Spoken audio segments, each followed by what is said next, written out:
Sit by.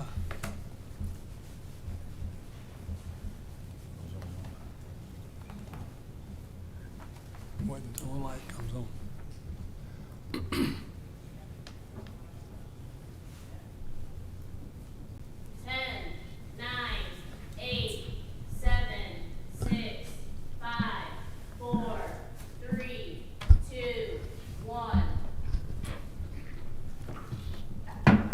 Good evening. Welcome to the Joint Planning and Zoning Board and Board of Commissioners meeting of April 9th, 2024. I am Briggs Simmons, the Planning and Zoning Chair. Prior to this meeting, announcements were posted and notices were sent to all board members, commissioners, staff, interested parties, and applicants to participate in this meeting. I will now turn the meeting over to Phil Miller, Chairman of the Commissioners, to introduce and confirm the presence of the Commissioners. Mr. Chairman. Thank you, sir. Commissioner Dobbs, are you present? I'm present. Vice Chair Alcaraz Present. and Phil Miller, I'm here.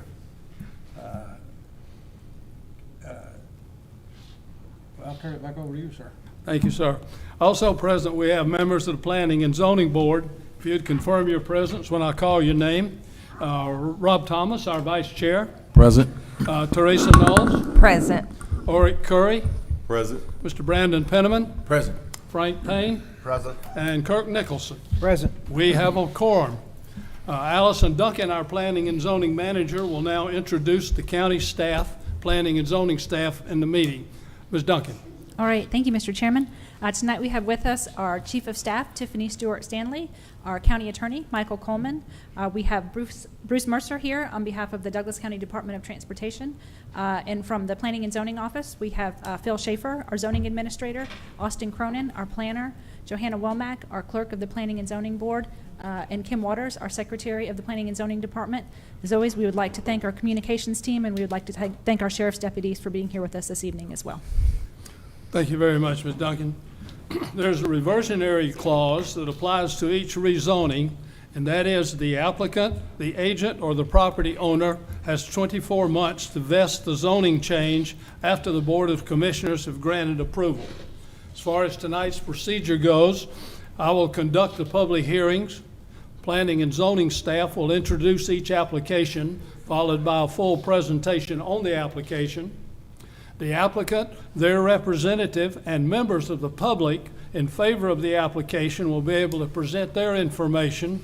We've allocated 15 minutes, 2 minutes per person. Members of the public in opposition to an application will also be able to present their information. They also will have 2 minutes per person for an allocated time of 15 minutes. At that point in time, after the opposition completes their input or the time has elapsed, public hearing will be officially closed. At this point, the staff will clarify any points of the zoning case. If the staff is unable to satisfy the board's questions, the board will then ask the applicant for points of clarification, and this is not a time for the applicant to re-present their case. Following that, Planning and Zoning Board will entertain a motion. Our first agenda item tonight will be the approval of the minutes of our March 5th, 2024 regular Joint Planning and Zoning and Board of Commissioners meeting.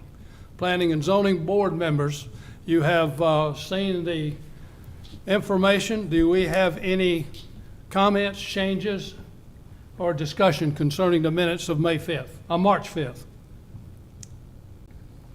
If not, do I have a motion to approve, please? Chairman, it's Rob Thomas. I make a motion to approve the minutes from the March 5th, 2024 meeting. Or Curry, second. I have a motion and a second. Do we have any discussion? Hearing none, I'll call for a vote. All in favor of approving the minutes of March 5th, 2024, please signify by raising your hand. Thank you very much. That's unanimous, Mr. Chairman. March 5th zoning minutes are approved. Okay, recommended. Commissioners, we have a recommendation from the Planning and Zoning Board that the, 2024 meeting minutes. do I have a second? I second. We have a motion and a second. All in favor signify by raising your right hand or saying aye. Aye. Mr. Chairman, the minutes are approved. Thank you very much, sir. At this point in time, we will move to our first agenda item. Ms. Duncan, are you going to handle this one? Yes, Do sir. we need to take it off the table first? We do, sir, yes. Okay. Planning and Zoning Board, we tabled M 2024-04 and Z 2024-15 to this March 5th meeting. Do I have a motion to untable this item? Spurring the Penman, make a motion to untable item M 2024-04 and Z 2024-15. I have a motion. Do I have a second? Frank Payne, I second. Thank you very much. Do we have any discussion? If not, I'll call for a vote. All in favor of untabling M 2024-04 and Z 2024-15, please signify by raising your hand. Thank you very much. That's unanimous. Mr. Chairman, we are recommending that we untable M 2024-04 and Z 2024-15.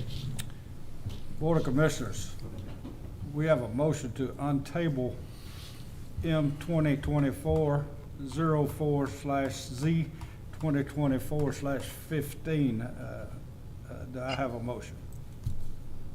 Chairman, I make a motion to untable M 2024-04 and Z 2024-15. Do I have a second? Second. Any discussion? Having none, all in favor say aye. Aye. Aye. All opposed, same. Back to you, sir. Thank you very much. Ms. Duncan, would you please present the next agenda item, please? All right, thank you, Mr. Chairman. This is a request for a future land use map amendment as well as a rezoning. So the future land use map in this area is currently Community Village Center. To facilitate the light industrial rezoning that is being requested, we would need the map to be changed to Workplace Center. They're also seeking a rezoning from the current heavy commercial zoning classification to a light industrial zoning classification for the storage and assembly of wooden pallets. The location of this application is 7305 Lee Road in Lithia Springs, and this is in Commission District Number 1. In regard to the existing conditions on the property, it contains a small structure that was formerly occupied as a residential dwelling. It has recently been vacant. The house dates back to around 1950. The property had been underutilized. It had been overgrown due to just kind of neglect over the years. So this was prior to the acquisition by the applicant. Since the applicant has acquired the property, they did redevelop the property for industrial use. They did not have any entitlements, any permits, or any permissions to do so. We had met multiple times with the applicant over the course of many months and expressed to her the process, that she would have to follow if she wanted to bring this property into compliance. So code enforcement has been out there, as well as other departments, including Water and Sewer Authority, Environmental Health. We have tried to work with the applicant to bring the property into compliance. And before I get too much further into my staff report, I would like to say that we tabled this in March to give them the opportunity to get the property cleaned up before coming to you tonight to present their case. They have done that. They have removed all of the pallets, and they no longer have anybody living in the house. And so they have certainly taken that step to bring the property closer into compliance. What they are presenting with you here tonight is a request to change the zoning so that they can reestablish their pallet business on the property in a heavy commercial district. In regard to their use, as I had said, this is for the storage and assembly of wooden pallets. We have a number of relevant code sections that are involved here, including issues relating to the base zoning, which is a heavy commercial, a use that is in violation with the base zoning, the need for special use permit for outdoor storage. The applicant has not applied for a special use permit for outdoor storage. Therefore, whatever decision is taken tonight, outdoor storage would not be allowed on the property, regardless of how they move forward. They were using shipping containers on the property for storage. That also requires a special use permit. And then, like I said, there's various other standards in regard to Article 10, which is the standards in the code that deal with how a property needs to be engineered and designed for site development process that were not complied with. As we had said, in 2005, there was a previous zoning case. This was a request to rezone the property from that residential low density to heavy commercial. The request at that time was for landscape services with retail sales. There was conditions at the time that only allowed one point of access from Lee Road, as well as a chain link fence and a required buffer on the property. I don't have any record that that landscape business was ever established, and for my entire tenure in Douglas County, that property had been vacant and overgrown, as we had said. So again, as I'd indicated, this property had numerous violations, and that is ultimately what brought the application to you. As you know, with code enforcement, the first step is always to see if there is a path forward for the applicant to come into compliance before any additional steps are taken, and that's why we were here this evening. The applicant was initially denied for their business license in February of 2023, so staff would suggest that the applicant has known for the entire time that she has been trying to use this property that she could not use it for that pallet storage that she ultimately put on the property. Again, the business license was denied in 2023, and as you see in our staff report, over time we've made multiple site visits trying to work with the applicant to bring the property into compliance. We did have one community member did participate in the community information meeting. She did express concerns about buffers, but she also did indicate that she appreciated the fence that had been put on the property, and she thought that the clearing of the vacant lot had been an improvement for the property, but she did express concerns about maintaining some sort of buffer between the proposed use and the residential property. As we show you in just a minute on the zoning map, you'll see that this parcel is completely surrounded by residential properties. There was also a letter submitted, and that's in the record, from the property owner on the opposite side of Lee Road. They also expressed appreciation of the actions of our code enforcement department, so I want to make sure that I get that into the record. But they also felt like there was going to be excessive truck traffic generated from the proposed use, and they wanted to see this property held to the same standards that they were held to when they made changes to their property. So we have analyzed the criteria for the future land use map amendment. We have not found that the request supports the criteria in the code for a future land use map amendment. And we have also analyzed the criteria, and for the most part have found that the criteria for rezoning is not met by this request. So here is the zoning, as I had alluded to earlier, and you will see the residential low density to the rear and to the side of the property. To the north is the Ace Hardware, as well as the additional building next to Ace Hardware, where we have a carpet sales room in that building. So again, it is the staff contention that this node of the county is solidly planned for and reserved for neighborhood commercial uses that serve the surrounding single-family detached residential development. Here's an aerial view of the property. This aerial view predates when the property was cleared by the applicant. The site plan of the property. There is a proposed improvements that I believe the applicant will express to you. So we did put in the application what they were proposing as a part of a site plan improvement.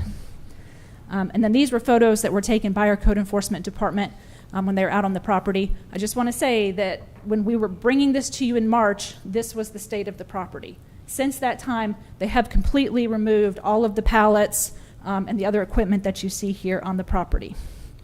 So this was the heavy truck parking that they had. You can see the tractor trailers lined up used for storage.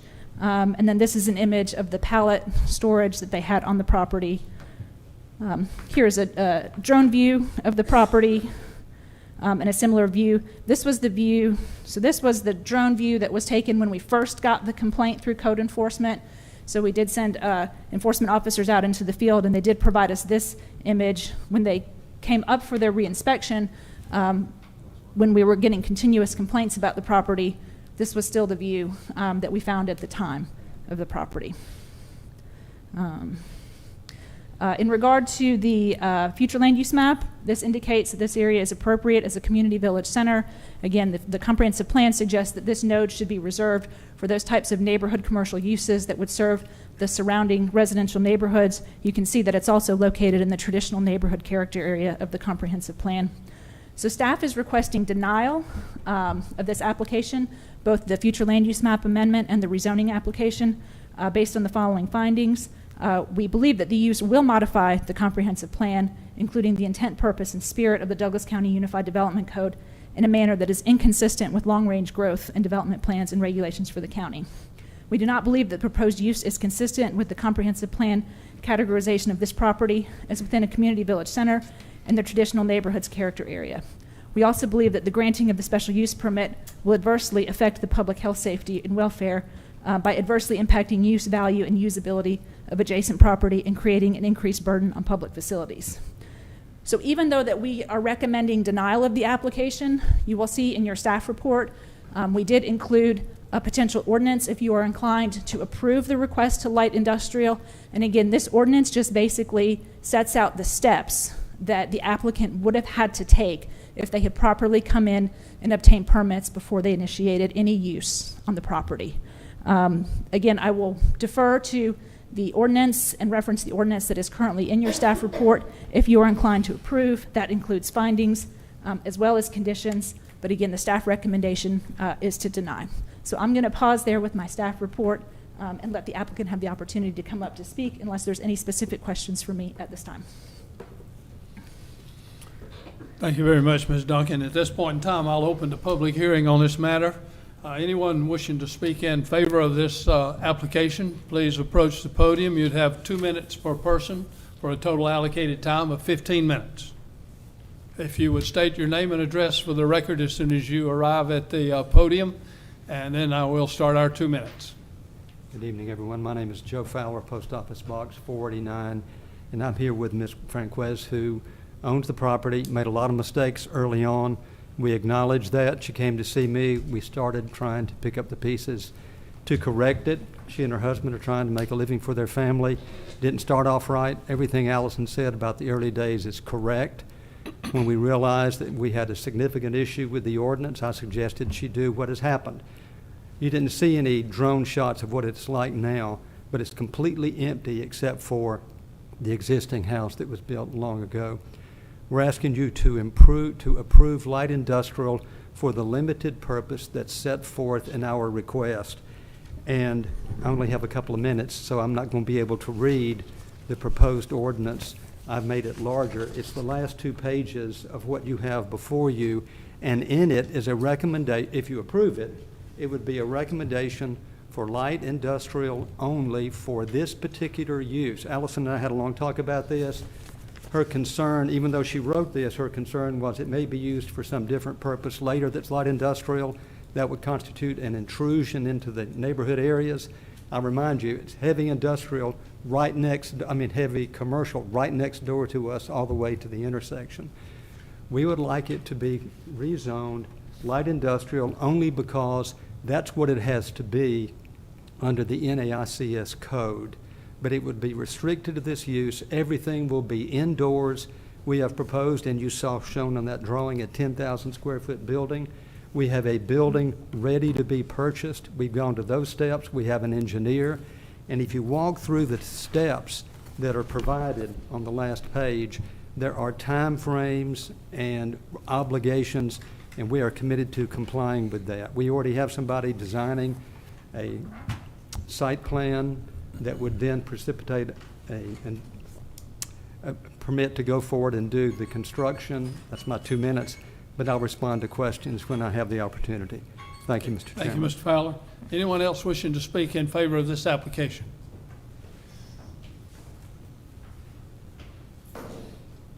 Seeing no one stepping forward, I'll close the public hearing in favor and open the public hearing in opposition.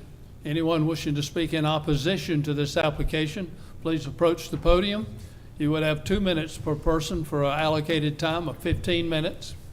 If you would state your name and address for the record, then your 2 minutes will start. My name is Carla Winston. I'm in Lithia Springs. And with due respect, if we did have a drone picture, and I have a picture from my phone peeking over the fence, there are still pallet assembly materials and unsecured propane tanks, as well as truck and a storage container on the site. They're just hard to see from the road, and it is blocked.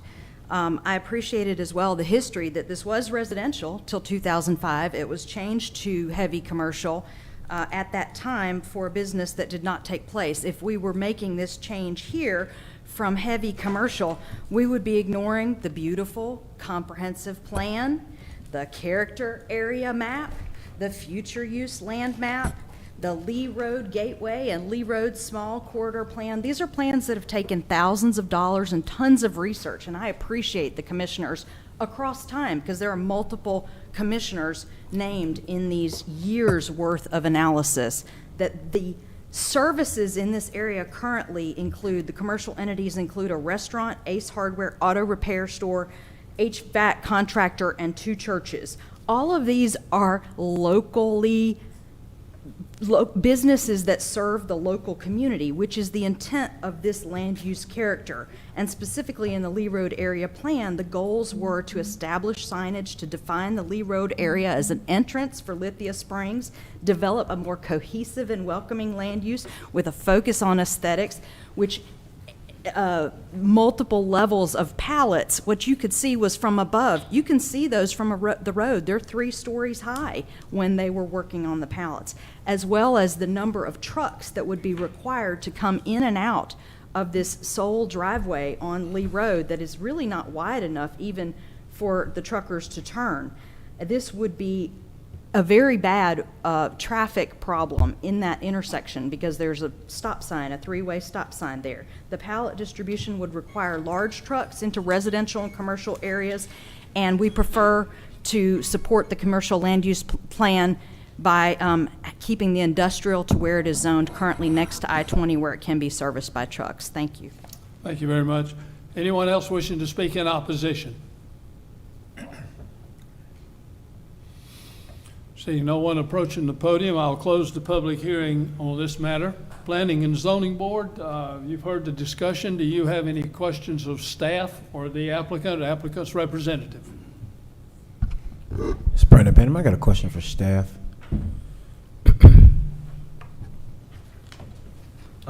So Joe mentioned there being a stipulation that they put in their application for this to be the only use for the limit, for the light industrial, for the use of their specific company to be the only use in this area. Could you go into more detail about the validity and the ability to do that and how that would work as far as their specific ask in the application? Sure. I mean, that is certainly a decision that the Board of Commissioners could make when they approve this. If they wanted to condition this to one use and one use only, I would say that is a convention that had been used historically by our predecessors. I think I speak for Mr. Schaefer when I say current staff is not in favor of that approach. We think that if the use is appropriate, you know, for a light industrial or a general commercial in the context of the character of the area, then the current owner and future owners deserve the benefit of being able to avail themselves of all potential uses in the area.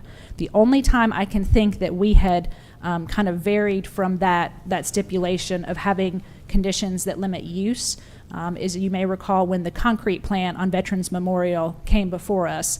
They had wanted to pull a permit to expand. They were actually in a residential district, so they needed zoning to an industrial district to be able to allow them to expand.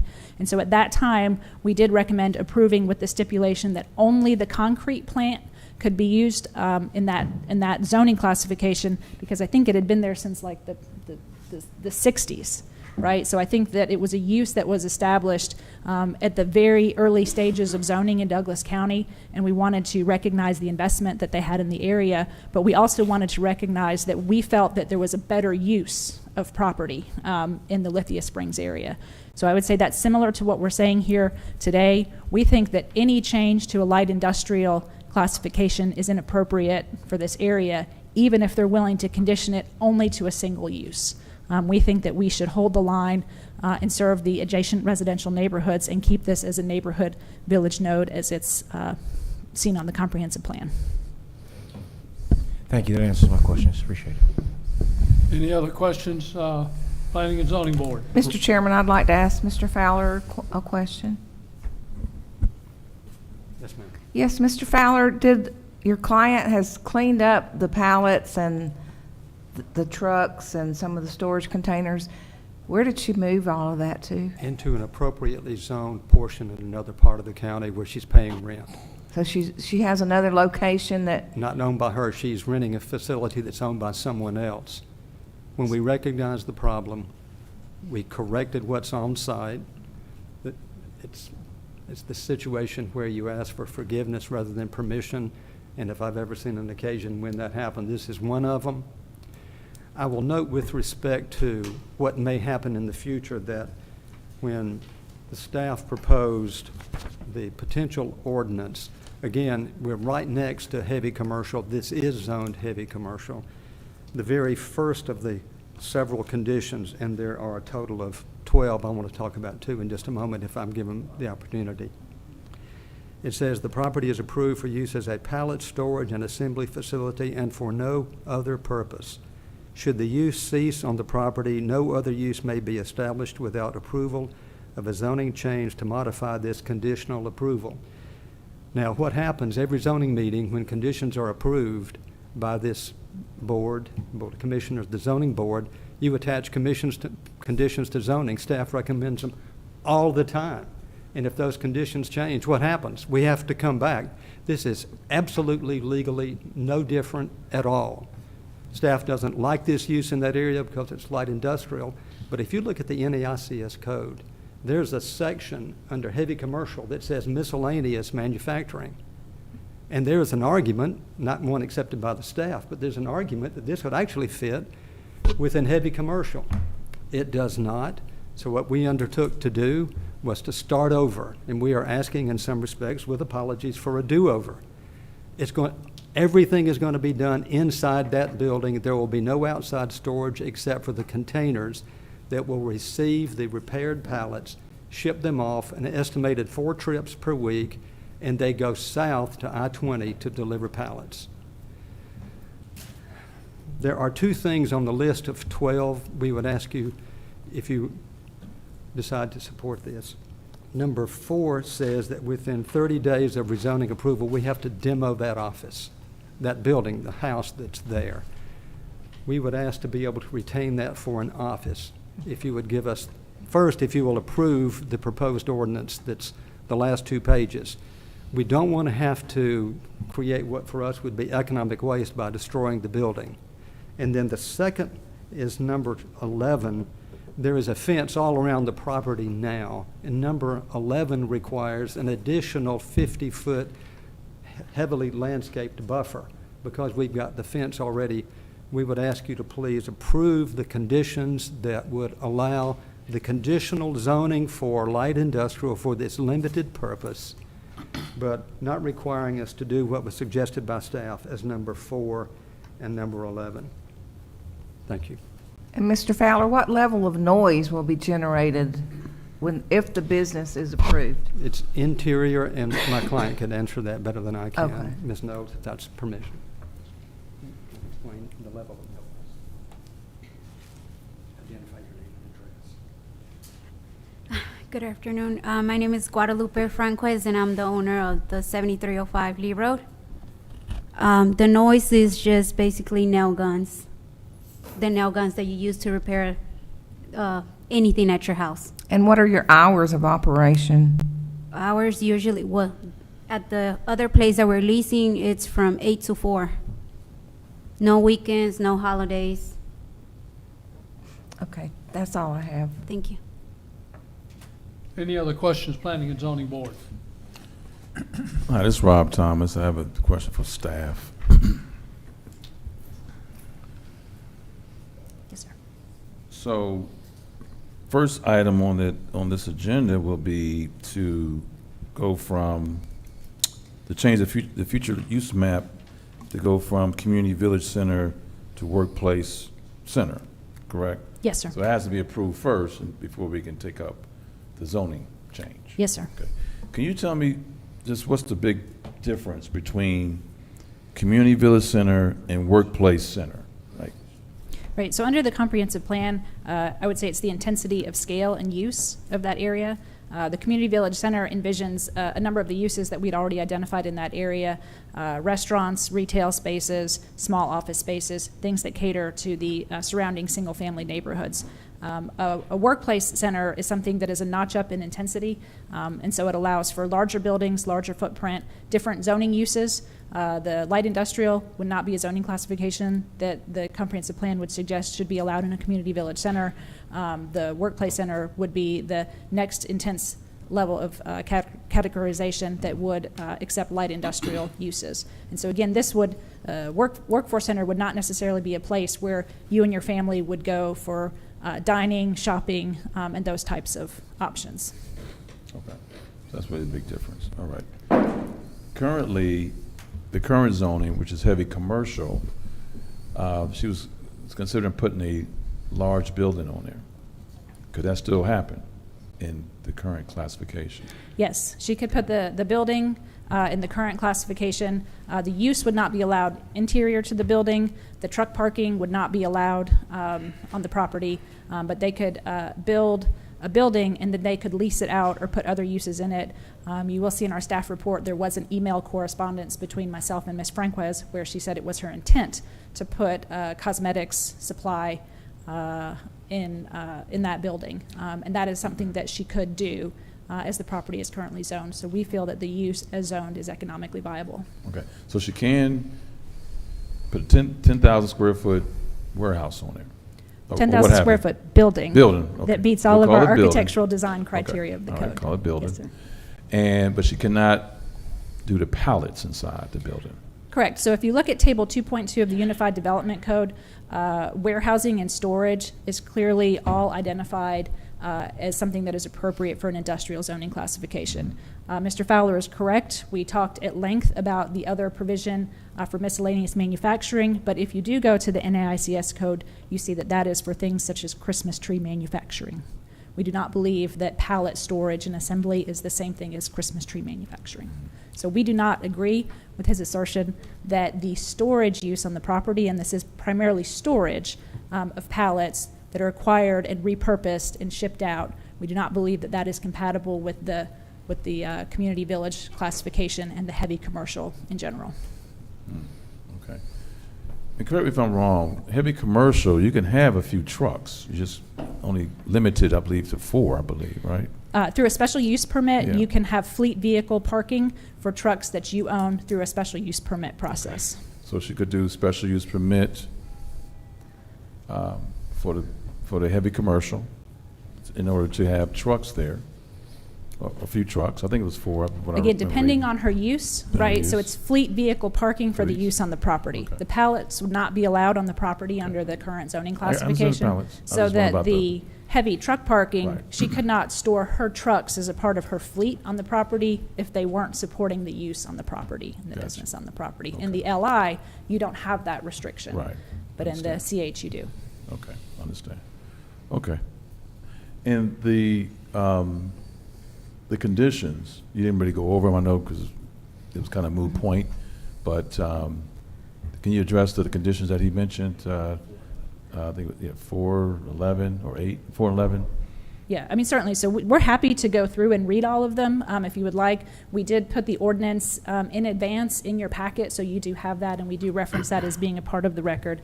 Condition number 4, what was that one, Joe? That was the 30 days of rezoning approval. So we do think that that building does need to be demolished. During part of the tenure we were working with Ms. Franquez, she pulled a residential remodel permit for that house, right? She then said she was going to use it for her office. What has happened over time is you have a residential remodel, a residential driveway permit, a commercial septic system, because as she dealt with various departments within the county, kind of the needle kept moving, for what she was doing. So myself and Chris Henderson, our chief building official, had made a site visit to the property. We did determine that we think at this point the house that was built in 1950s is not appropriate after all the time it was vacant, plus the various changes that the current applicant has made on the property. We think that it has extended past its useful life, and the best course would be to demolish. Also, you will note in our staff report, because of the issues that we've had with code enforcement, the property is zoned commercial. You cannot live in a house in a commercial zoning classification. And so renovating it for residential use and allowing people to live there is clearly in violation of our code, has been in violation of our code. And so the fact that even once she was issued citations and there was clearly a condemnation placard saying that this property cannot be occupied, our chief code enforcement officer made a site visit and documented people living in the house, even though it was in violation of what was allowed on the property. So for these reasons, we feel that it's most appropriate to remove that older structure from the property and allow the new uses to go forward as appropriate. Okay. And then the other one was 11. Was that it, Joe? Right, and so again, so they do have the fence around the property. We are recommending that we would still like to see a vegetated buffer so that something will grow higher than the fence. We have certain height restrictions for fencing. I wouldn't want to take the fence higher because then it starts to look like something is walled off, and barricaded from the rest of the neighborhood. So we don't think that that is appropriate. There are issues potentially with the fence in terms of it being built too far out onto the right-of-way, so that's something that's going to have to be corrected regardless. And then that said, you will recall that at the community information meeting, the neighbor did come and speak specifically to wanting additional buffering, right? So if we go back to the zoning map, we will remind you that on the zoning map, you do see the residential properties, the residential zoning to the south and to the west of the property. So bear in mind that this does have adjacent residential property, and we think that the vegetative buffer is appropriate to exceed the height of the fence and provide that transition between the commercial space. All right. Thank you. I don't have any more questions. Any other questions, planning and zoning? Mr. Brandon Penman, I got one more question for the applicant, for Joe. All right, can you give us a little detail on the 10,000 square foot building, not warehouse, building that you guys are 10,000. proposing? 10,000 square foot building with a 20-foot ceiling height. It will comply with what the county requires with respect to exterior finishes. It's all in the code. I've received a copy of the code. I forwarded it to the company that's building the building. And the brakes were put on, obviously, but we've taken a lot of steps to try to comply. I will tell you that I spoke with a neighbor that lies to the south. She was very grateful for the fence, didn't mention anything about any added buffer. She was grateful for the fence and was supportive of the project. She's not here tonight. The neighbor behind that complained so much about the fireworks building that's just to the north of our property was supportive of it, was interested in selling his property for commercial. That's it. Second question for you is, in regards to a different use of the space, if the 10,000 square foot building was placed there, is that something that the client would be interested in, a different use of the space and it not being a pallet repair to match the proper zoning? Not at this point, Mr. Penniman. She did speak earlier about possible uses of that property, but this is her family's business. They bought the property. There was a recommendation from staff early on that she just downzone it to residential, but they had paid commercial price for this property. They realized, without looking thoroughly, that this would be a suitable alternative.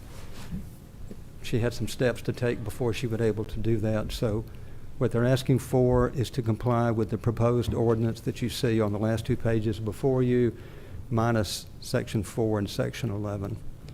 And if you look through that, it's fairly comprehensive about what she has to do, and she's begun by taking everything off to start over.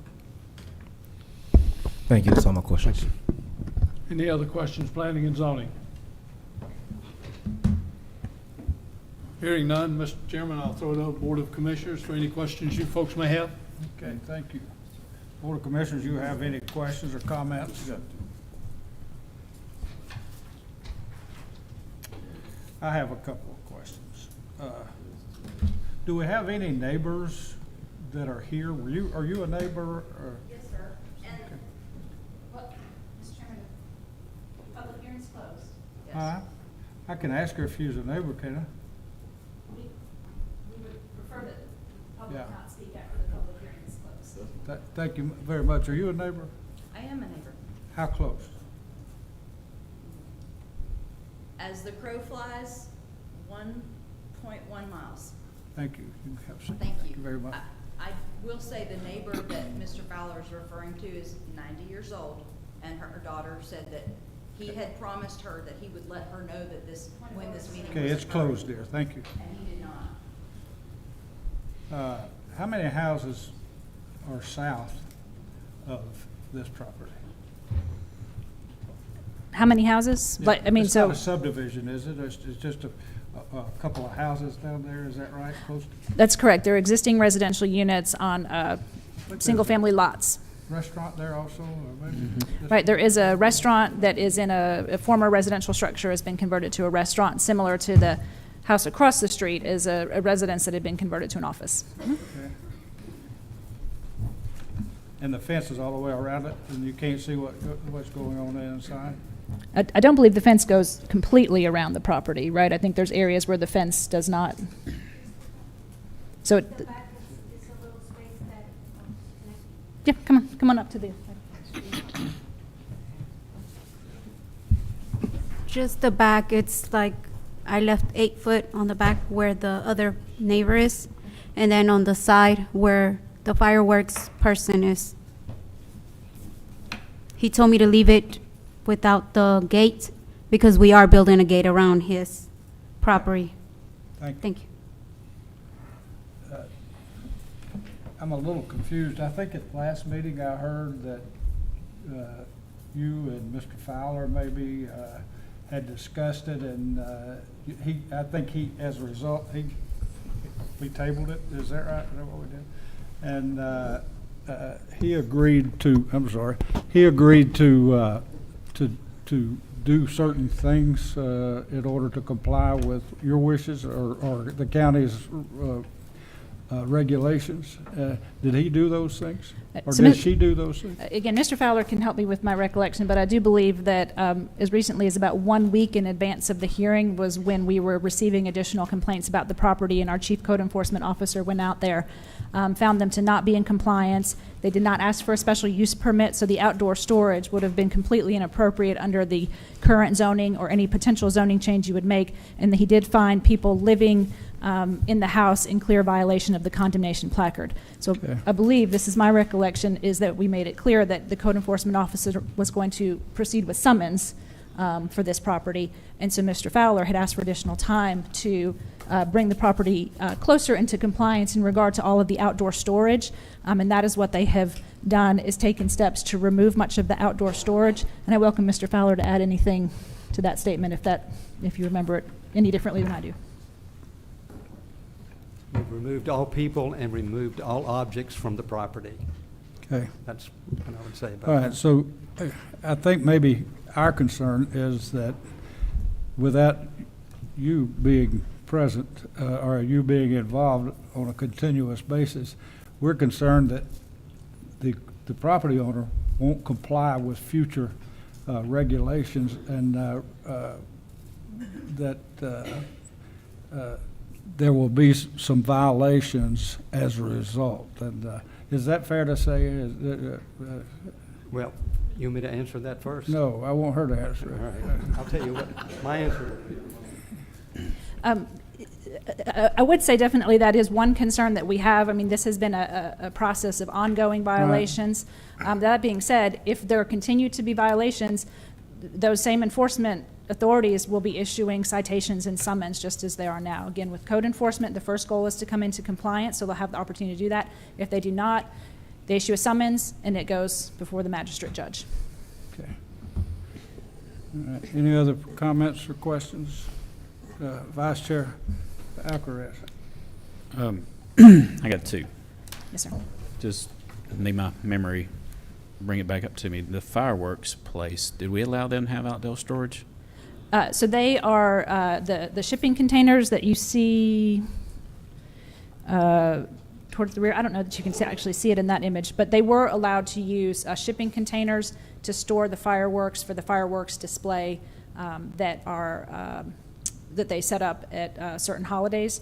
But all of the fireworks are completely contained within the shipping containers. So again, under our code, in Article 3, Section 313, if you're wanting to use any kind of shipping container as a storage building in a commercial district, you have to come to the board for a special use permit approval. And that was approved, and I can't remember, there's a few conditions with it from what I recall. And and maybe this is a question for the applicant. What are you using the storage containers for?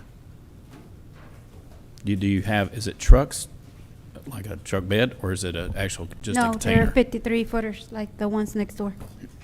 I don't store anything. We put the pallets in and they ship out that same day. Okay. And then while you're there, because I'm looking at this photo here, it doesn't like it has a proper driveway for a semi-truck to where, you know, it won't interfere with traffic. On that section can get backed up a little bit. Are you gonna make appropriate driveway for a semi-truck entrance? Yes. But, Okay. yes. All right, Chairman, I yield. Okay. Chairman, I have a question. Yes, sir. Commissioner Dobbs. First question is for staff. Ms. Allison. So Yes, sir, my Commissioner. first question is if they were to be approved under the conditions set forth, is there a time frame that they have to be in compliance, or would that have to be a condition? Yes, sir. We did specify in the conditions very specific timeframes that they need to meet. We worked with our engineering department and our building department to develop what they think is appropriate timeframes for each of this. And so, let me get to that. Within 60 days of the rezoning approval, they have to submit a site plan to our development review committee, and that will sort of kick off the timeline as we had suggested under the conditions. Okay, and then my next question is based off of the, I don't know if it would be the current or if it would be the rezoning guidelines for outdoor storage. If they do put, like, have a building in the containers, would that be in compliance if there was no outdoor storage of pallets? In the heavy commercial zoning classification, they would require a special use permit for any outdoor storage and any fleet vehicle parking. In the light industrial zoning classification, they would still have to do a special use permit for any outdoor storage. The fleet vehicle parking would be a use by right. Okay, and I guess the next question is for Mr. Fowler and the applicant.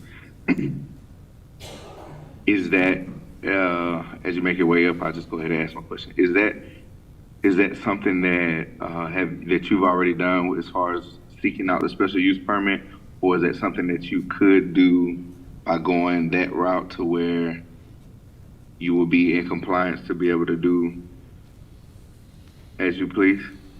If we have the light industrial zoning subject to the conditions that are on the last 2 pages of the report, we would have the right to store the 53 footers into which the pallets will be taken, removed from the property, south on Lee Road to go to the interstate. So we would have the right to do that. There'd be no other outside storage on the property. So, yes, Mr. Commissioner, we could comply if it's approved for light industrial. Okay, Chairman, I yield. Thank you. Thank you. Back to you, Mr. Chairman. Thank you, Mr. Chairman. Planning and Zoning Board, first thing we do is take up the map amendment. Do I have a motion on M 2024-04, the map amendment?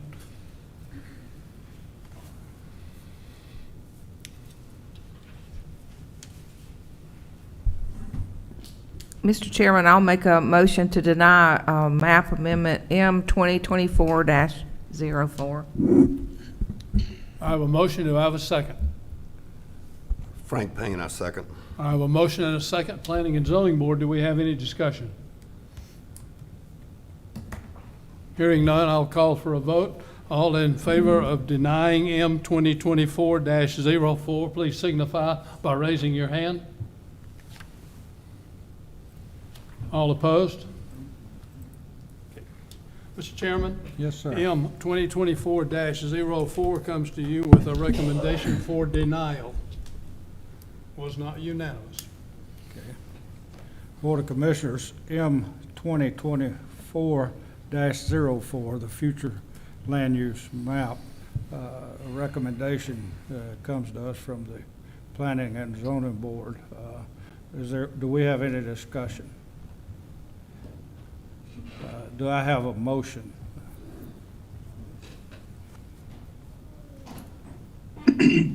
Chairman, I move to approve M 2024-04 future land use map amendment for Community Village Center. Okay. We have a motion. Do we have a second? I'll second. We have a motion and a second. All in favor, say aye. Aye. Aye. Chairman, we have, the Board of Commissioners have voted to approve M 2024-4. Okay, thank you, sir. And in that case, Planning and Zoning Board, the next item is the zoning Z 2024-15 Mr. Brandon Penniman, from heavy commercial to light industrial. Mr. Brandon Penniman, I make a motion to approve application Z 2024-15 with all the findings and conditions as rated by staff. Do I have a second? It's Rob Thomas, I second. I have a motion and a second. Do we have any discussion? Hearing none, I'll call for a vote. All in favor of approving Z 2024-15, please signify by raising your hand. All opposed? Motion does not carry. Mr. Chairman, Yes, again, Z 2024-15 comes to you with a recommendation for denial.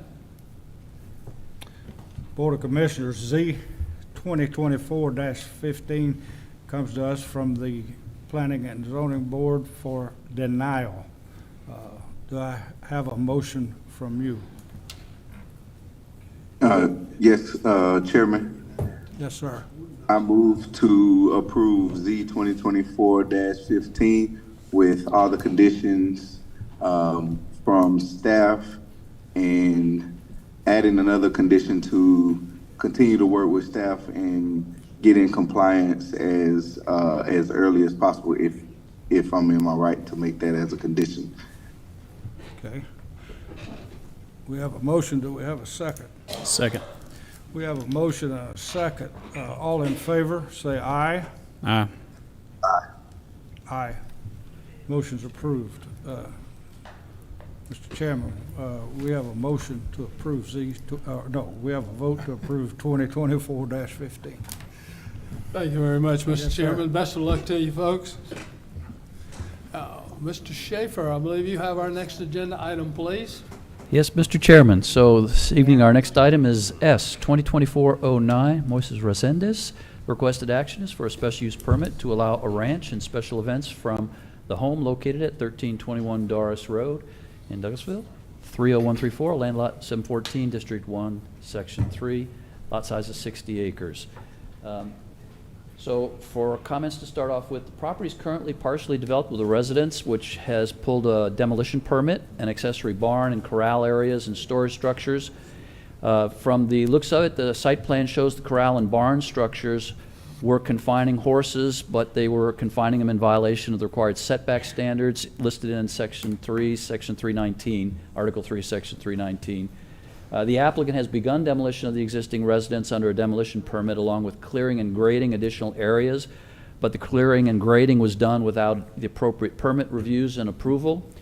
The applicant has also constructed a block wall and an entry feature along the front of the property line, potentially within the public right-of-way. The code enforcement officer went out yesterday and did step it off, and the fence is 28 feet from center line. The road itself requires 40 feet from center line before the property line is reached. So it's clear that the wall and the fence are actually in the public right-of-way. The the property is under a cleanup order from the Environmental Protection Division, the Georgia Department of Natural Resources, from a previous owner who had been dumping roofing debris and other material on the property for a number of years. The original proposal was for an event center, and it's been modified to include only the construction of a large arena, and equestrian events and rodeos will be held within that arena. The arena would be capable of seating several hundred people. I'm going to talk about that in a second. Here's the zoning map showing that it's residential agricultural. All around the property is residential agriculture except for that tiny sliver of green which represents the school district property. I will share, although it's sort of an aside, the property in the lower left-hand corner of that picture that you're looking at, residential agricultural zoning, I recently wrote a zoning verification letter for the purpose of whoever owns it annexing it into the city of Douglasville. So that property is going to become a subdivision if it's approved by the city of Douglasville. We'll have conversations about that with the board later on when it comes officially. But I just wanted to alert you, that's not here nor there for tonight, but just so you are aware, city of Douglasville is literally right there on the corner. So that's close. Here's a picture of the aerial image of the property showing some of the improvements and some of the natural vegetation on it. So here is the site plan proposal. As you can see, we had them modify the distance from property line for the proposed arena. One of the issues that was kind of stunning to me is when you start to look at this next slide, which is a cross-section of the arena. It's a little hard to see, but you can see in the lower left how it is tiered up, so it's containing a number of rows of seating.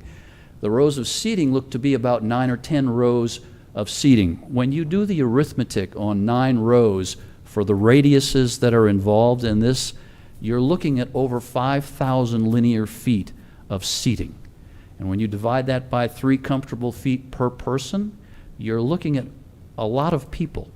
The parking area is nowhere nearly large enough to accommodate the potential 1,900 people that could sit in this. In addition, there's no provision for facilities for the customers of a rodeo event arena.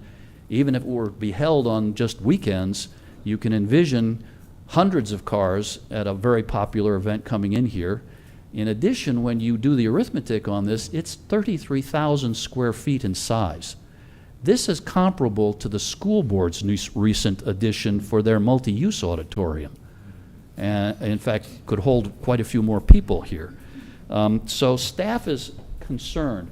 I will go through the code enforcement issue and some of the other things, because in November, the building department went out and took a look at what was going on here by way of the original demolition permit being exceeded and other things being done on the property.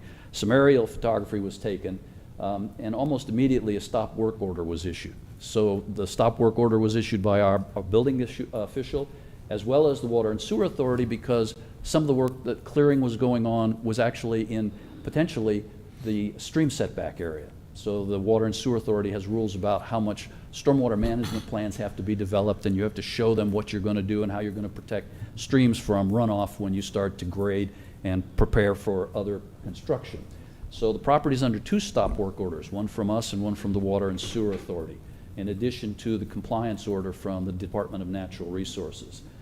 Here is the code enforcement officer's citation and a picture of the property. Some more pictures of the code enforcement issues with the fence. The structure as the entry feature did not have a building permit. It's quite tall. Anything over several feet requires a footer to be designed so that it can carry the weight. It's not a problem to have a fence and a wall like this. It's beautiful when you finish it, but it does need a building permit because of its height. In addition, it's also too close to the road, so it'll have to be moved.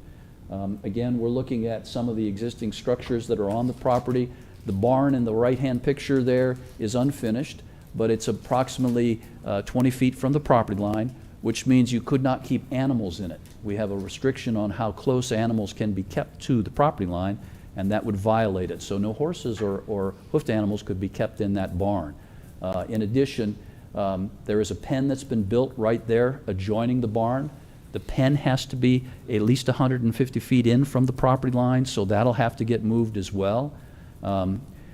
Here is some leftover pictures of the dog kennels that were from the previous owner, not this current owner, so we can draw no conclusions from this because there's been no request to use that as any kind of dog breeding or dog kenneling. Again, here's the Georgia Department of Natural Resources letter on the right and some of the shingles that were left by a previous owner. I'm certain that the current owners had no idea that this was a problem, but again, the EPD wants this cleaned up, and they've been offering to have this cleaned up now for some time. It's been one of the DNR's listed items for a number of decades since that previous owner actually had been dumping their asphalt shingles on the property. So here again, just some more pictures of what was going on the property. I will say that our code enforcement officer was out there. Here's the stop work order from the WSA. On the left hand of the picture is where the creek runs. That tree line is the creek, and so there has been work within that first 200 feet away from that that stream, and so that needed to have stormwater management planning. I'm going to show you this.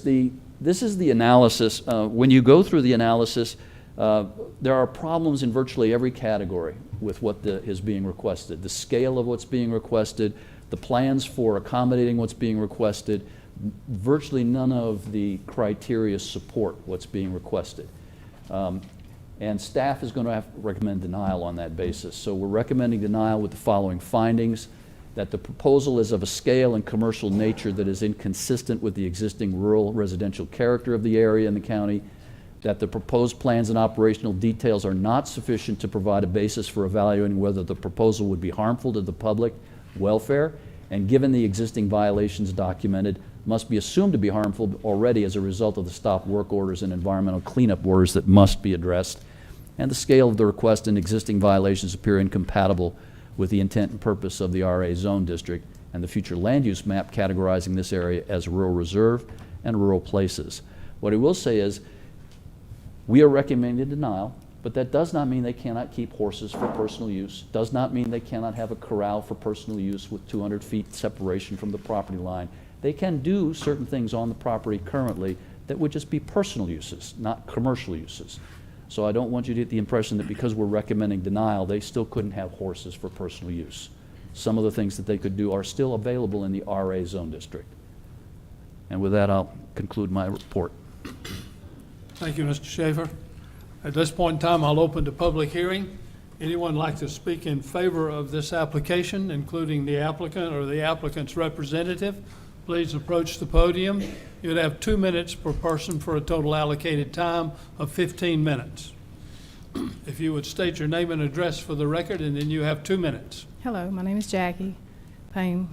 Moses Resendez. I'm Moses' wife. We own the property and the arena. What is your address? Oh, our address is Powder Springs, Georgia.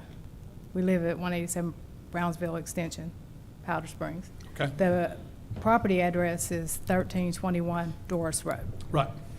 And what we were trying to do is put arena there, not that big of arena, something that would hold 300 people maybe. I don't know how that, How this can be. So but it's not going to be that It's not big of like an this arena. big.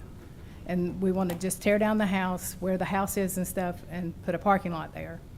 And that's basically, and we're in the process of cleaning up a mess that was left there from 1997. That's where the shingles and everything came in. And when everybody see dumping in this property and nobody say nothing, to when now I buy this property a year ago, we're trying I to know- clean it up and stuff. I know it's mine now. It's We my inherited the problem. So I needed, like I tell everybody, I needed time to clean it up. I can clean it up in one day. Like this problem is to 95, 97. And it's lots. It's a lot. And the It's not guys, just a little bit of mounds. It's like tall, 7 foot tall by a mile long of Yeah. shingles. and I already invest $50,000 just in equipment to clean it up. And I don't mind to invest more money to clean it up because it's already my property. But we're just trying to put a small arena there. It's not And- like big like And this. we will have restrooms there. We will get everything. environmental health to do the restrooms or whatever we need to do to have a small arena there. That, well, it's not to hold 3,000 people or whatever. We don't want that there, no. And it sits whack away from 700 feet. It's to the neighbor, to the closest neighbor I got, is 200-something feet away, and to the road is 600 feet away to the road. It's right there in the tank. Okay. Anyone else wishing to speak in favor of this application?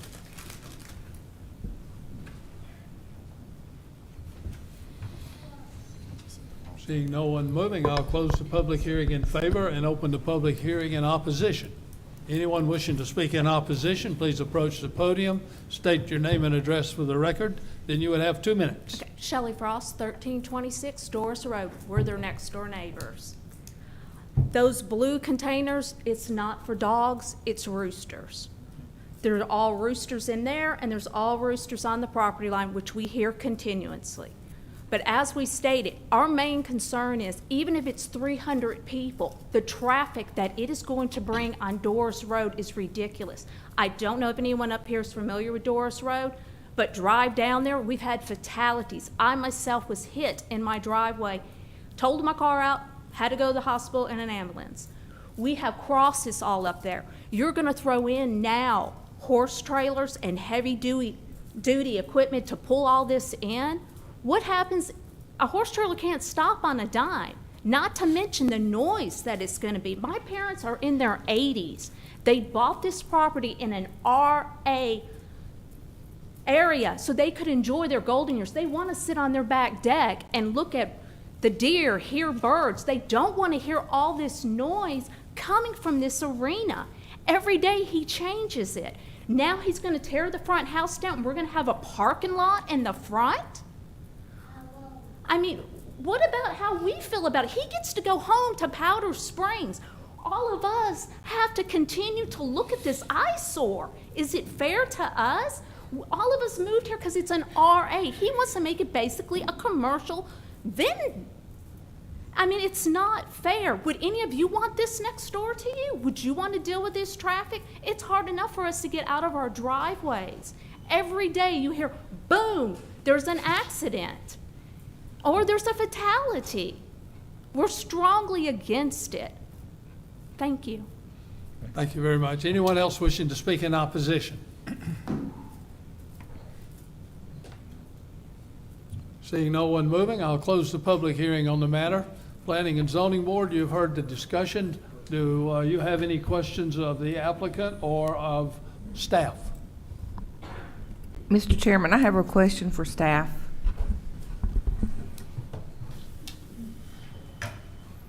I'm just concerned about the roofing shingles, and I know I saw 200 tires stacked up in that front yard.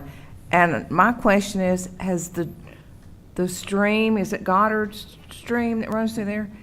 Has any of that water been tested for contamination? Because a lot of people in that area are still using wells. So that's my concern. Yeah, not to my knowledge. I hadn't communicated with the representative from the state as to whether any testing had been done to see if the runoff from any particular property, not necessarily just this property, but any property had been tested. So there's a possibility that there is water contamination downstream from this property, possibly. Yeah, well, the WSA would test for their water, but not But necessarily but for the not stream water. private Yeah, wells. private wells. And obviously shingles and other material are asphalt and base, so there potentially could be groundwater issues. So they are clearing that But they are cleaning it up, yes. debris now? Yeah. Okay, all right, thank you, Mr. Schaefer. Ms. Schaefer, while you're up here, first off, to the constituent, I live off Chicago and Cave Springs, so I'm quite aware of that area and that it's a two-way road. So to you, Mr. Schaefer, if this was approved, are there any stipulations put in place as far as like a right-of-way or a turning lane or? So a couple of things. If you look at the staff report, you'll see that the DOT did ask for additional right-of-way. There are going to be some improvements if you were to approve this that would involve curb, gutter, sidewalk, deceleration lane, driveway entrance. They had asked for gravel for the parking. However, the code requires that the parking be paved for all client parking, for customer parking of a commercial nature. So that's going to be an issue as well, that you're paving and you're building the arena. Then there has to be some paving for potentially the horse trailers that are coming into park. And the site plan, to me, is just not complete. And much as I appreciate they would limit it to 300 customers, if you do the actual arithmetic on what was shown of a 200-foot arena across and the 9 rows of seating that could be available, it is a huge number of people that could sit there. And I was being a little bit conservative with 3 feet of seat per person. Usually it's 2. So in our case, I'm just trying to give you a feel for the numbers that could be there. If they shaved it down and did a different site plan, perhaps. If they want a site plan that fits for 200 patrons, again, you have the llama approval right across the street that still draws some controversy. But no provisions were made on the site plan for accommodating customers in a manner consistent with the code. So as currently presented, potentially, yes, they could. Maybe they could bring us another site plan, another operational plan that meets the code requirements, but this one does not. Thank you. To the applicant, if I could get you guys real quick.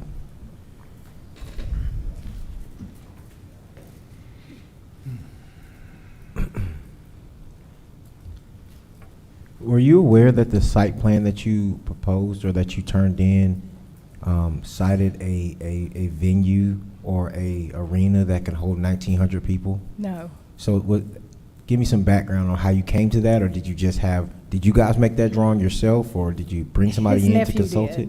His nephew's learning how to do drawings. Okay. He's doing what is it, architectural? He's going to school for that. So Okay. he just made that as an example for the arena. All right. Yeah, it's not going to hold that many people. There's no way we could put that much money into that. And okay, go ahead. Okay, like right now, I'm bringing to him just something like around like close to like I make. It's not exactly like it's supposed to be.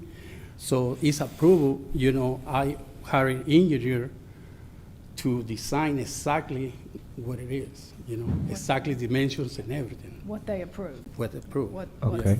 Because what I they don't, could approve. I mean, already, like I say, I'm going to spend a lot of money to clean it up, something like the neighbors watch for years and years and not say nothing, to now, like I'm buy this property. So this is, he know how much I go spend because it's a ton of shingles. All right. And then my second question in regards to the roosters. It said that there were roosters inside of the blue. I like animals. I'm sorry. I like animals. I like horses. I got expensive animals. Well, you there know. is roosters. He It's asked about roosters. the roosters. Yeah, there's Yeah. roosters there. Okay. Roosters, chickens. Got you. Yeah, goats. Now to staff, don't we have a regulation on like the number of roosters comparative to the number of chickens that you can have on any set property? Because I know we've had some cases about chickens and roosters in the past. We've had a lot of conversations about chickens and roosters over the years, so yes, there are rules. Now, this is a large property, so tens of acres can have a lot of roosters and chickens, 25 per acre. Oh. Chickens.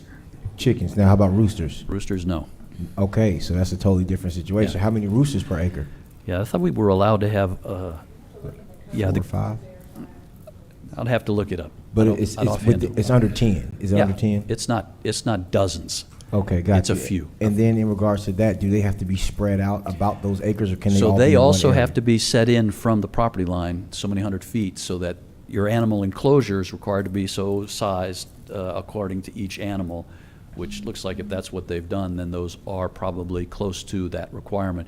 But again, it has to be set in from the property line, 150 feet. And currently, that's out of No, regulation as well, they're not. right? Okay. Yeah, they're on. That's it. That's my questions. Thank you. Just stay right there. I have a question to the applicant, please. Me too.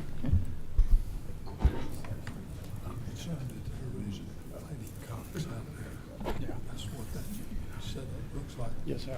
My concern is if you have at least 300 individuals there as the environmental aspect.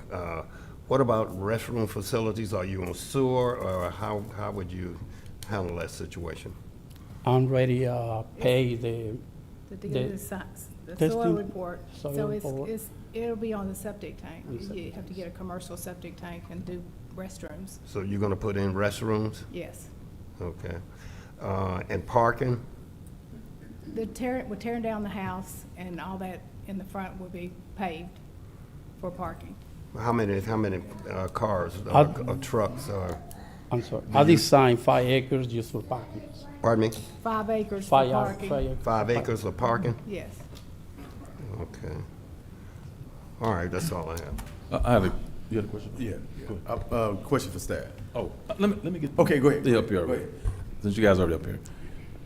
What's the name of this company? What are you calling this? Well, it's called like in Spanish charros. It's more like show for horses. Okay. Like dancing horses, Okay. like different things. It's not like Not a rodeo? No, it's like different things. It's like Okay. charros. It's different shows. So kind of walk us through the day in the life of it. I assume is, give me your hours of operation, It'll be- days, and then well, just like like a day of life. Like Saturday. what would it, people coming in, what would they Okay. see? This kind of shows is normally start 4 o'clock, and it's only like 4 hours, 5 hours. That's it. You know, it's not like rodeos start 8 or 9 o'clock and finish like 11. This show is different for the horses, And styles. it's one day a month, usually on a Saturday, and you have security to come and do the parking and the traffic. So it's one day a month? One day a month. Okay. You gonna have PA system, lighting? I mean, what, because This is before, lighting. you know, certain times of the year, it gets Yeah. dark early. Yeah. So you're gonna Yes, have, sir. obviously, lighting Yes, sir. set up and a PA system as well? sir. Okay, all right. Yeah. So, One Saturday a month, if that. Yeah. so you have a PA system as well, like announcing Yeah, for the riders 4 and to the. 8, 4 to 10, something like that, yes, sir. Have you spoken to your neighbors about what your plans are? Well, we were gonna put it closer, so they suggested we moved it farther back, and we moved it farther back. Yeah. when I we- try we to were- working with the neighbors, you know, like, And in the first two meetings, Yeah. you know, I try to put it exactly like he want to. And they wanted, And we that's wanted to it. put an event hall there also, but they said that they thought the event hall would disturb them, so we done away with the event hall altogether. It went to horses, okay. Well, I mean, Yeah, well, no, the event hall, we was gonna do weddings. and Well, I understand. Things like that. From that but- to- But now, Yeah. it's just the horses. Okay, understand.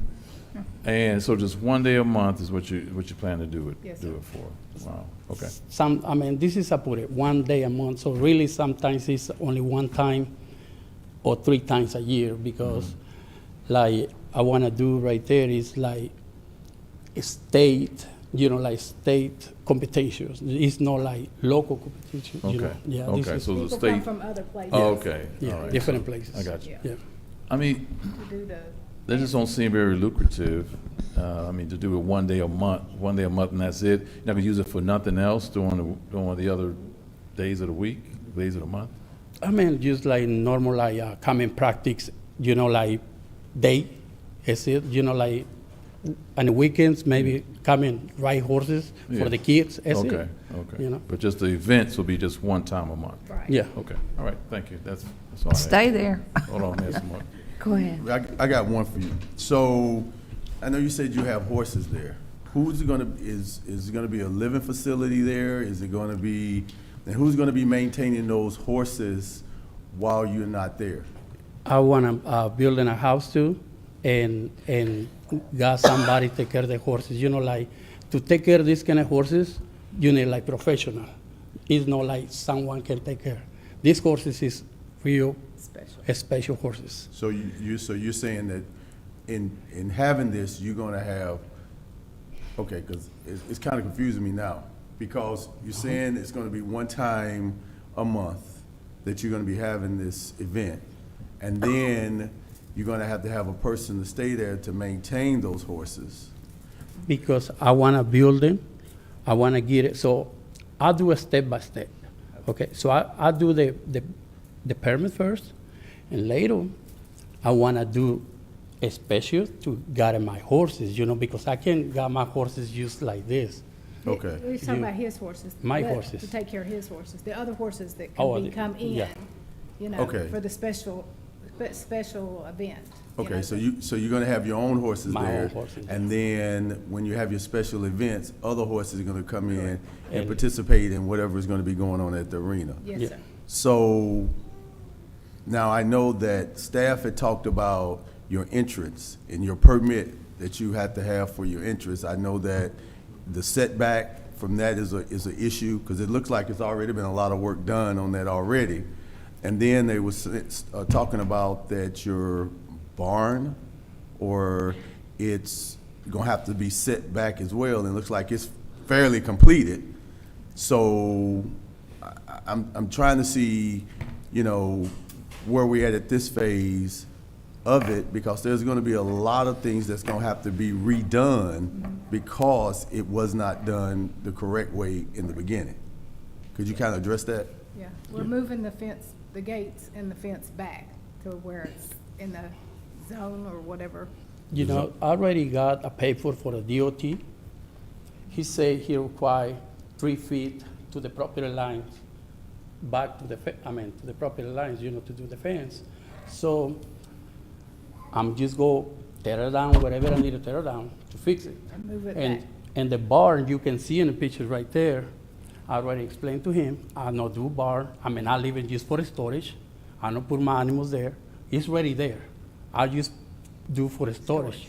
That's it. Store the hay. I wanna do something a way back for my horses. That's it. Okay, okay.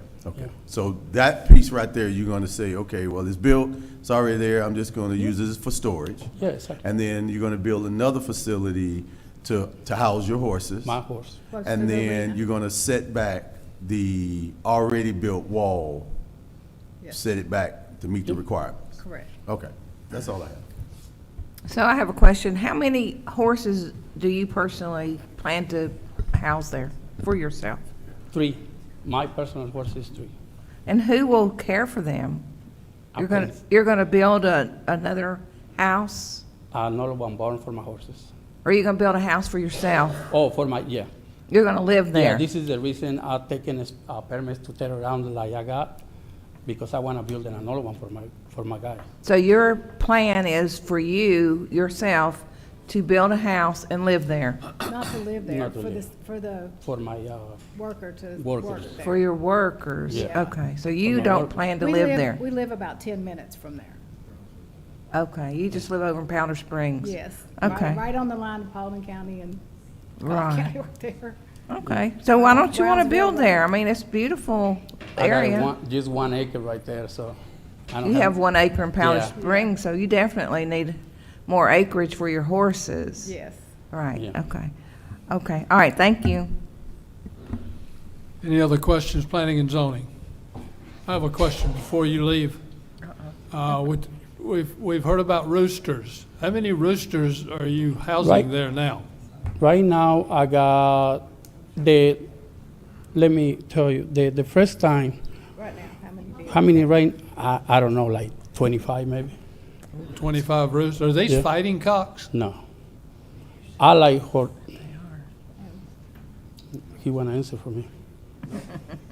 We asking, go ahead. Go ahead. Oh, no. They're I not. like it, animals. I got, like chiefs. I like it before Got sheep, 14, roosters, something like this. got a horse. And animal control coming right there, and I walk and I check it out. He check it out, everything for me. He check it out for me. Okay. All right. Thank you. Mr. Schaefer, I believe you had a comment. Yes, so you had asked about roosters and chickens, et cetera. It's 25 chickens, period. If you go beyond that, this is RA residential agricultural, not AG agricultural. In the residential agricultural, all of the animal keeping categories are special use permits. In addition, it's 1 rooster, or the roosters must be kept 500 feet in from any residential neighbor. That's the key. So where the roosters are kept now is not an appropriate location. You need 500 feet from residentials. Now, they could ask for a special use permit to keep and breed animals, in this case birds, but you need a special use permit for that purpose before you do it. In the AG, use by right. Ag zoning is different completely. So that's one of the issues we run into. Residential agricultural is really more residential in our county than agricultural, even though we kind of figure it's more rural, but it's a rural residential flavor. If you want the ag zone district rules and you want the unlimited keeping of animals and breeding of animals, you need to rezone to AG. Question while you're up here. Right in that same corridor area, isn't there like some cow pastures? Isn't like that house that's on the hill that has like 2 stories? Don't they have like cows all over their land right there? I see them, but I'm not sure what it's about. Yeah, I think they own those cows. The older gentleman that lives there, Mr. Fowler, I think he owns those cows. Now, again, like I say, you're allowed to have personal use animals if you have acreage, not commercial use. Yeah, I'm pretty So- sure he sells those cows. Yeah, Because if that's the I'm case- good friends with his grandson, and I'm pretty sure he sells those cows. I'd off mention of that land. special use permit to them if they want to do it legitimately. Okay. All right, thank you. That's it on my questions. Thank you. Any other questions? Mr. Schaefer, it seems like this is a moving target. and we don't have a firm site plan, an engineered site plan, we don't. Item B It on my seems findings. that it's hard to make a firm decision on something that's kind of floating. I'm wondering if we need to reconsider potentially tabling till another event, so they can come back and get site plans drawn up, or? I would recommend denial myself, but that's staff recommending denial. Again, if you did deny it, they would have 6 months before they could reapply, and then you could iron out all the cleanup, you could iron out all the operational plans, you could get a site plan that meets the criteria. Again, I want to make it very clear, the Department of Transportation is going to require very specific things that are very impressively expensive on that road. It is not a road that contains commercial enterprises. And when you're talking about 300 vehicles entering and exiting a facility on any given evening on a Saturday or afternoon on Saturday, that's a lot of cars. Obviously, they could get the sheriff's department to do some, I guess, additional work overtime to maintain security. But again, it's an issue of, in this staff's opinion, this is not quite baked to me. I would prefer to have more operational plans, a site plan that meets the requirements of the code. I'd prefer to have the property in compliance in its entirety before we entertain, just like we require them to pay their property tax before we'll take an application. This is an application that's come to us on a very number of citations. It's an effort to try and undo the citations by allowing a path forward. This is a normal process for code enforcement. So when code enforcement finds an infraction, the first thing they try to do is allow the case to come before you all in order to get approval from zoning for whatever it is they're trying to do that they didn't ask permission for first. That's where this is coming from. So based on what you just said, other than denial, what would be the other two paths? Other than denial? Yeah, today. Well, obviously, you've approved one already that we recommended denial on. You Okay. could approve, you could table if you wish and suggest a time frame for cleaning it up if you thought that they could do that, or you could deny. Okay, so tabling is also an option at this point. Anything you choose to Yeah. do, you are the voting body and decision-making party, so you can decide however you wish. Which district is this in again? Four, okay. Mhm. Okay. All right. So, I Mr. yield. Schaefer, so currently it is zoned RA, right? Correct. So they could build a personal home there, have their personal animals there, and the county would have no issues with that? As long as they were done in compliance with setback requirements and the Right. numbers of animals allowed, yes, they can have But all to have kinds a of. business enterprise there is Entirely not different. the right That's setting. entirely different. That's entirely different. They would have to change the zoning of it? Well, Would you're it have allowed. to be AG? No, you are allowed to have arenas for this purpose in the RA and in the AG. They're an item that's listed. But what I'm suggesting is, even though you're allowed to have them as a special use permit, this location at this scale with this level of operational detail is just not appropriate right now. Okay, all right, thank you. Any other questions? Mr. Chairman, I'll throw it over to the Board of Commissioners for any questions you folks may have of the applicant or staff. Thank you, Mr. Chairman. Board of Commissioners, you have any comments or questions? I do, Chairman. Vice Chair. I'll just go ahead and start with staff because I know this is just going to be a quick one. Because I know that area very well, it's in my district. Is that not a floodplain on the back of that property? There is some floodplain on the side, yeah, on the north edge, along the streams as it cuts across the north. That's part of why the WSA issued a stop work order almost immediately, because they realized there wasn't any silt fencing when they were cleaning things up. And so there's a danger of silt runoff. Okay. All right, applicant, just got a couple of questions for you.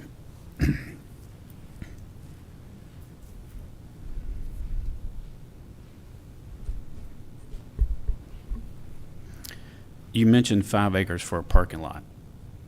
That's a lot of people in 5 acres for parking. And also, coming from Latino heritage, I know that those churros, they draw in a lot of people. A lot of people. Some of my family do that. And when it's from people from all different states will come and compete. So there's going to be a lot of people at these events. So you really sure that 300 would be all that would be there? Well, it's one close to our lip. Mm-hmm. You know, it's called Los Pinos. Mm-hmm. It's only 10 acres. And it's not coming more than 300 people there. Okay. It's real close to there. And the land is less than 10 acres. Okay. And this is, like I say, max 300. Okay. That's Yeah. gonna be the limit. Okay. All right. I yield, Chairman. Mr. Dobbs, you have any comments? Okay, Chairman, no, I do not. all right. Back to you, Mr. Chairman. Thank you, sir. Planning and Zoning Board, you've heard the comments and the discussion. Do I have a motion on S 2024-09, special use permit to allow ranch and special events at 1321 Doris Road? Mr. Chairman, this is Rob Thomas. I make a recommendation that we table S 2024-09 until the May 7th Planning and Zoning Board meeting in order to give them time to reconcile some of these code enforcement issues. I have a motion. Do I have a second? I'll second. I have a motion and a second. Do we have any discussion? Quick question in regards to the tabling. If we are, this is for staff, if we were to table this and they were to come back with a more thought out plan, when would it be tabled to? When would the meeting be tabled to? We can only table it to Yeah, the the next code meeting. gives us Just a to the month. next meeting? So you have to bring, they would have to do this within a month. They would have 30 days to get the, Yeah. okay, thank you, that's all I need. Any other discussion? I'll call for a vote. All in favor of tabling S 2024-09 until May 7th at 6 p.m., please signify by raising your hand. All opposed? Okay, thank you very much. Mr. Chairman, Yes, sir. we have a motion from Planning and Zoning Board to table S 2024-09 until May 7th, 6 p.m. Thank you, sir. Board of Commissioners, we have a motion to table S 2024-09. Do I have any comments from you? Chairman, I'd like to make a motion to deny S 2024-09. We have a motion denied. Do we have a second? My second. We have a motion and a second. All in favor of denying S 2024-09, signify by saying aye. Aye. Aye. Aye. Mr. Chairman, the Board of Commissioners has decided to deny S 2024-09. Thank you very much, Mr. Chairman. Our next agenda item, please, Ms. Duncan. All right. Next item on the agenda is S 2024-16. This is a special use permit request. The applicant is Alexandra Green. So this is a special use permit in the general commercial zoning district. So this property is general commercial with conditions. The specific request is for a dog grooming business located at 1777 Lee Road in Lithia Springs. And this is in Commission District Number 2.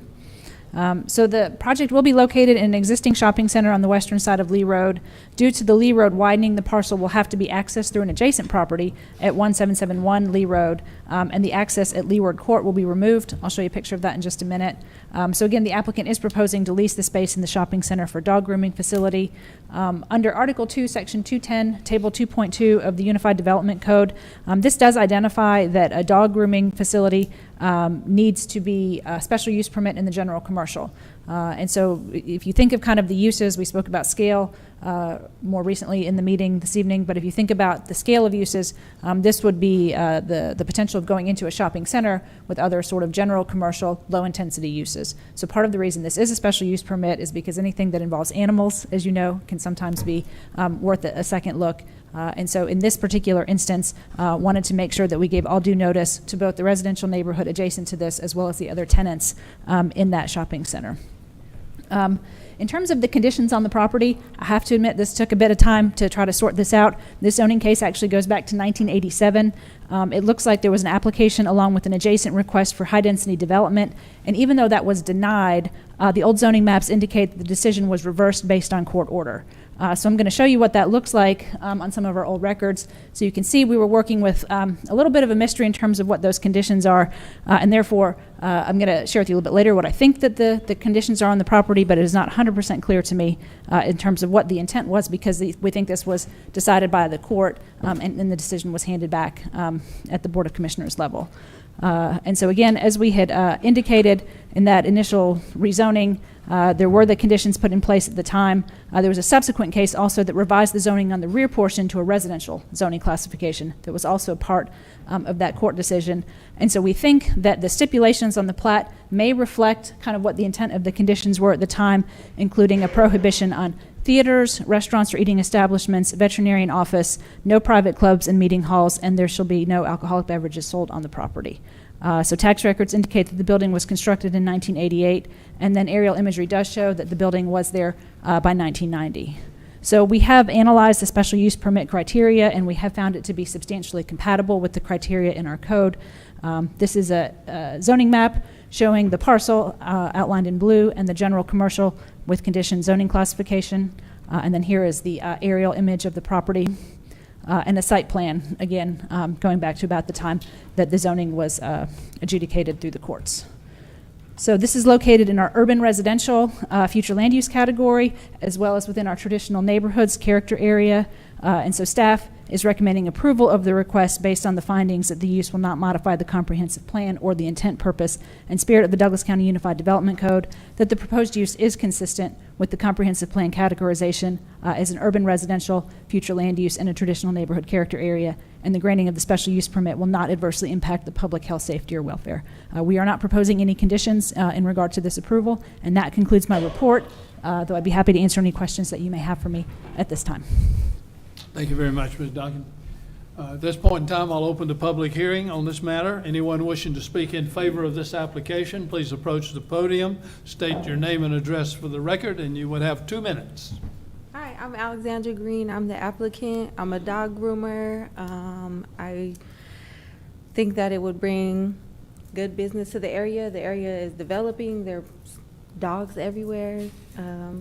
I think that there's a good use for a good groomer in the area. We don't have anything, I don't think, that would disturb anybody around me. My neighbors, other people occupying other suites in the building are okay with everything. We have plans for the animals. I know that's was like the main concern, but I don't know. I don't know, guys. I'm a dog groomer. So. Okay. Yeah. All right, thank you very much. Anyone else wishing to speak in favor of this application? Please approach the podium. I'm Samantha Hessler, and your address? I live in Villarica, not Douglasville. That's okay. Oh, okay. Villarica, Georgia. But I do think it is definitely needed in the community, brings a lot of positivity and new relationships in the community. It looks like they're doing a lot of development, so we're just trying to get in early on that. Okay, thank you very much. Anyone else wishing to speak in favor? Seeing no one moving, I'll close the public hearing in favor and open the public hearing in opposition. Anyone wishing to speak in opposition to this application, please approach the podium. Okay, seeing no one moving, I will close the public hearing on this matter. Planning and Zoning Board, do you have any questions of staff or the applicant on this matter? Yes, I have a question for the applicant.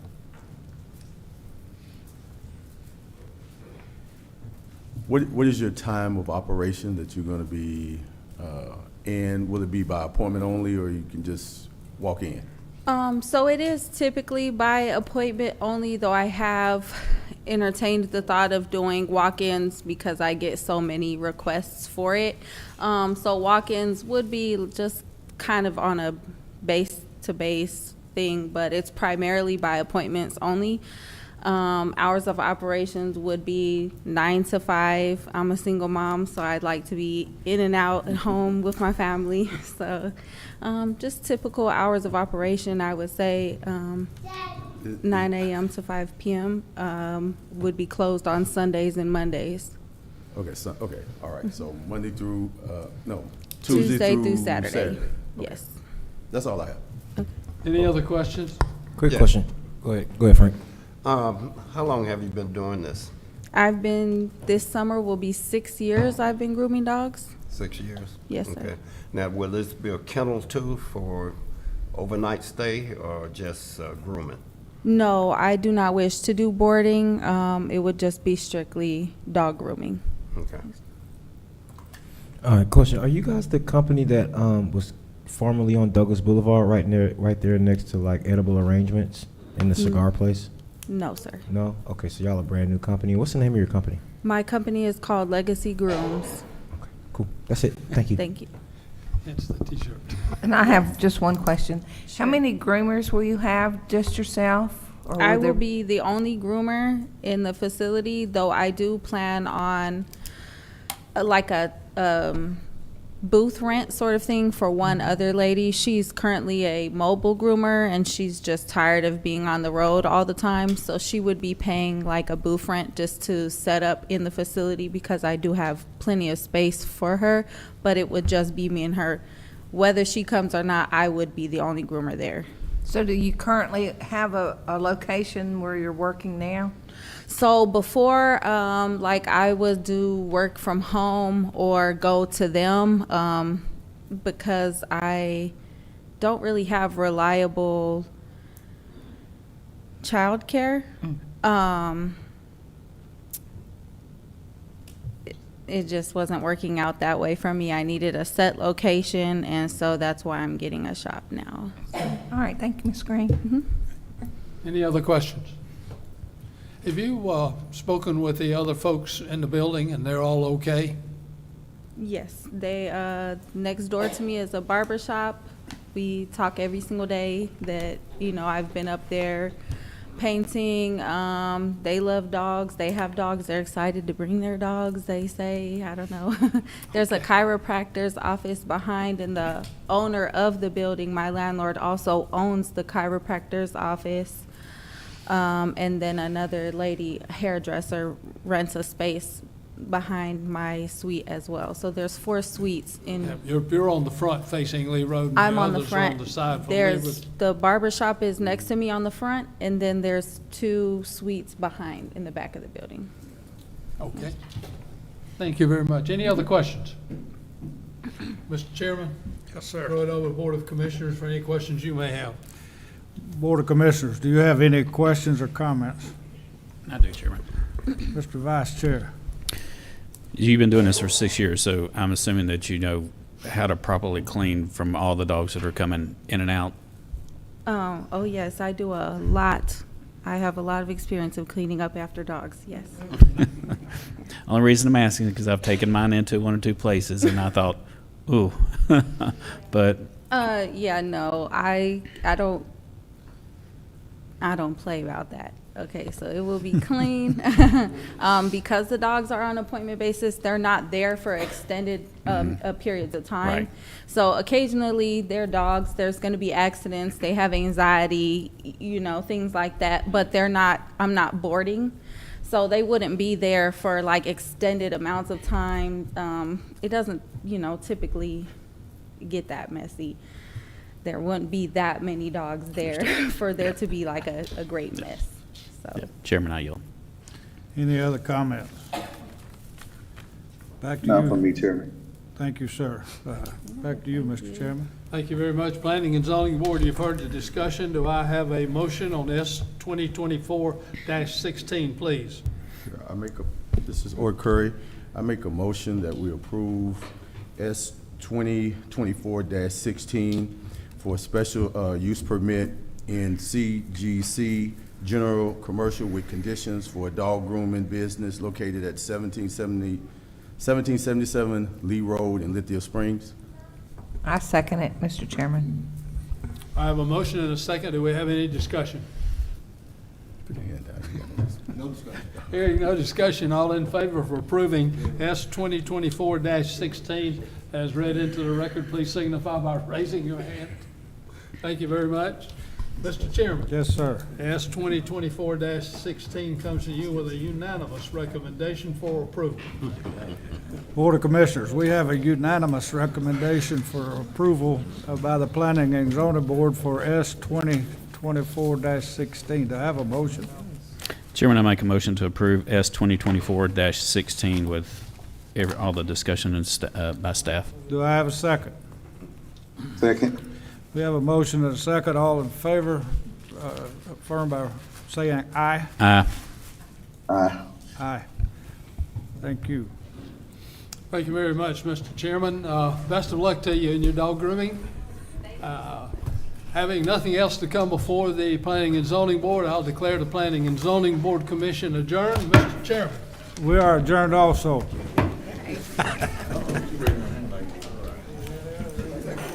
No other business. Night.